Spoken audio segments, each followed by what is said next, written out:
New York is one of the most taxed states in the nation, and Governor Cuomo says the tax cap and mandate relief is a giant first step toward making the state a more affordable place to live.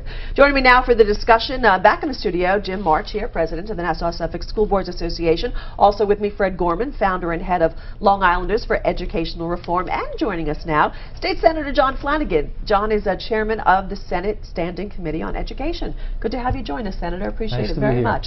So what about state mandates? Do they go above and beyond what's necessary? Yes, in some respects they do. But I want to differentiate. We have a responsibility. We bear some of that responsibility at the state level, no question. But there are some massive federal mandates, the largest of which is No Child Left Behind. It's never been properly funded. IDEA, special education mandates that come from the federal government, we don't have any choice on those. So we have problems that come from the federal government. We have problems that are created by the state of New York. I listened very carefully to the intro. The $100 calculators, that was not a decision by the legislature. That was implemented by the State Education Department and the Board of Regents, who set a lot of the educational policy in the state of New York and who are responsible for the implementation of a number of those mandates. I hate that mandate. It was ridiculous at the time. It's ridiculous now. And when I look at a young girl like Cassie, who was just described, I want the same education for her that I had for my own 3 kids. My youngest is a senior in high school. So there are mandates that are unnecessary. There are paperwork mandates that don't do anything to properly educate a child. I have been outspoken, perhaps more than anybody on this, for at least the last 5 years. We passed legislation last year that was a start. We need to do more, and I go along with what Gary Bixhorn said. If the state thinks it's a good idea, then we should be paying for it. I believe the governor, through an executive order right now, could force a review of every mandate, not just education ones, but every mandate throughout the state of New York, do a cost-benefit analysis, and say if it doesn't benefit somebody in a proper fashion, get rid of it. All right. Well, didn't the governor set up the Mandate Relief Council? The governor set that up in conjunction with the legislature. There have been 10 hearings across the state since the beginning of January. He wants to see an up-down vote, and I agree with him on whatever that package should be before the end of the session. Do I think we're going to get exactly where we need to be? No. Do I think we can and should make progress? Yes. That was part of the commitment that was made last year. And I do believe there are some valuable mandates, but I also think there are some mandates that are superfluous, unnecessary, redundant, and they don't do anything to benefit a child. So what's more likely to happen sooner? Some mandates that are unnecessary gotten rid of, or more money coming in to fund those mandates? Probably ones that will be gotten rid of.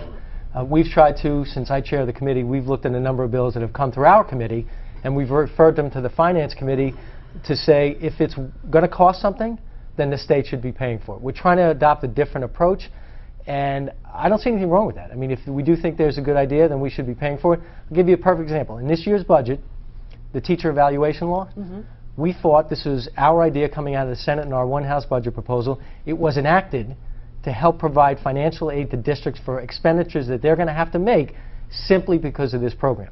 It's not perfect, but it's a very strong recognition that we were listening to the people who are actually doing the work. Gary Bixhorn, Jim, the schools, everybody who's involved in that, that's a very positive step forward. All right, let's go to one of the school districts now that has to deal with those mandates. Christine Insinga is in Center Reach, Middle Country. Christine, what are thoughts on mandate relief there?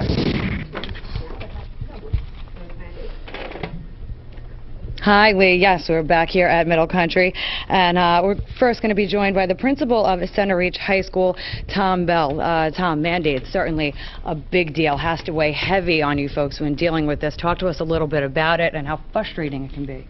Well, imposing state mandates while cutting state aid is probably the most frustrating thing for school boards and for taxpayers to have to deal with. Our school board particularly looks to plan 2 to 3 years ahead in order to make sure we don't have spikes in our tax increases. However, when you're handed a bill after the fact, it's hard to plan accordingly. And most recently, I know all the teachers and the administrators are all for a fair evaluation system, and APPR is just being pushed upon the districts at a huge cost. Thank you very much, Tom. Also, other folks certainly affected, all the taxpayers. We'll talk to some of our parents again. We're going to start with you first, Lisa. Tell us, we know there's quite a few that we find, I think the word was infuriating and just ridiculous, some of the mandates. Calculators were one that we heard Pat Dolan talk about. That's one that hit home with with you as Right. well. Calculators and transportation. I think that what happens is that people needed to understand that with the tax levy cap increase, there was supposed to be mandate relief.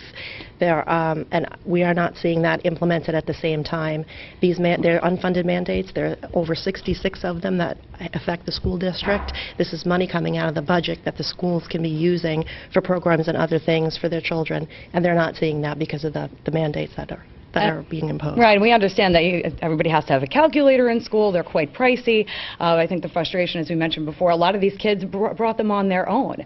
When you see that, is that what's frustrating? When maybe it doesn't need to be a mandate? These kids are willing to spend the money on their own? Yes, I think so. I think it's what happens is there is a single mandate that happens in a particular area, and then it ends up being trickled down to other school districts and other places. And what happens is we're then put in a position where we're having to pay for these things, and they're not necessary for particular districts. We need to have some sort of relief for that, or at least a very smart implementation of how mandates are applied. And if, again, if they're that important, then they should be funded. Okay, thank you very much. Appreciate it. A lot of other folks that were hoping to get some time to talk. They're certainly very passionate out here. The students as well, who you heard from, so hope that's a little more insight here from the Middle Country School District. Lee? All right, thank you, Christine. We appreciate everybody for being there and talking to us. Now let's go to the phones, and we have more folks who'd like to give us their input. Karen from Lindenhurst is first on the line right now. Welcome, Karen. Go ahead. Hi, I'm a teacher in a district in Nassau County, and what I'm noticing is that when we're being asked to take tax cuts, that has to go to a vote also. And when you have people like myself that understand that the kids come first and that we have to do what we need to do to ensure that they get a good education, then you have other teachers who refuse to make those concessions.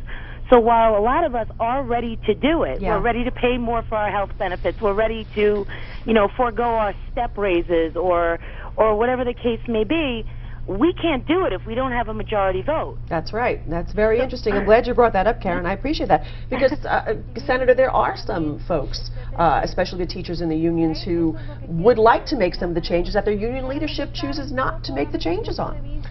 Yeah, but I think this is a very basic but critically important point. The aspect of local control is something that we all jealously guard no matter where we live.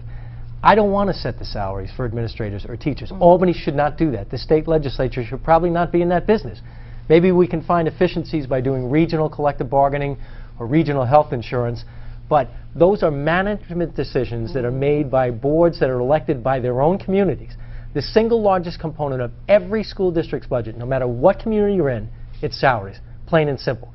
There's not a dictate from Albany that someone has to be paid $50,000 or $150,000 or $800,000. So that's controlled at the local level, and frankly, that's how it should be. If there is a problem within a union or at a board level, that's something that should be worked out at the local level. Do I think we can have broader discussions? For me personally, why can't we have most state employees, or most public employees, come in through the state health plan? That alone should help probably save money. But then you have issues with collective bargaining again. But those are things that are jealously guarded.